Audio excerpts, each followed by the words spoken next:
Assalamu alaikum wa rahmatullahi wa barakatuh.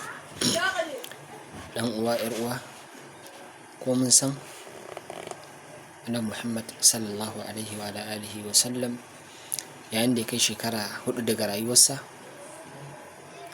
bayan waƙi'in shaqqus sadar, bayan tsaga manzo Allah sallallahu alaihi wasallam kirji, an fitar da kasan shedan a cikin zuciyarsa, an wanke ta da ruwa na zinare, an mayar kuma an rufe.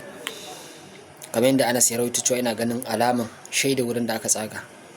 Allah yadda da Anas da sauran sahabban manzon Allah sallallahu alaihi wasallam. Bayan an dawo da shi gida, mahaifiyarsa Aminatu bintu Wahab ta ɗauki manzon Allah sallallahu alaihi wasallam domin ta nuna masa danginsa waɗanda suke garin Madina al-Munawwara, ko mu ce Yasrib.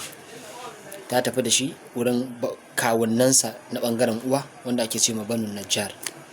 Bayan sun tafi, ta je ta gama ziyara, tana kan hanyar dawowa. A tare da ita akwai kakansa da bangaren uba shine Abdul Muttalib. Suna kan hanya sai Allah ya mata rasuwa.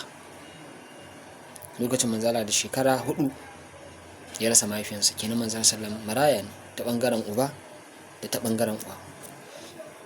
Bayan haka kuma sai babbansa ya ci gaba da renansa da kuma tarbiyyarsa, kuma ya kasance yana son shi sama da yadda yake son ƴaƴayensa.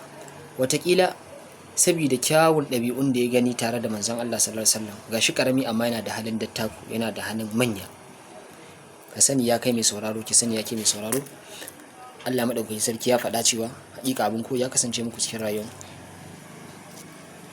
Annabi Ibrahim alaihi salam. Sa'annan kuma manzon Allah sallallahu alaihi wasallam ya kasance abin koyi gare mu, amma ga wanda ya imani da Allah da ranar alƙiyama. Haka wannan kisan da aka ce manzana da dattako da sauransu, ya kamata ki koyi da shi, ya kamata kai koyi da shi. Assalamu alaikum wa rahmatullahi wa barakatuh.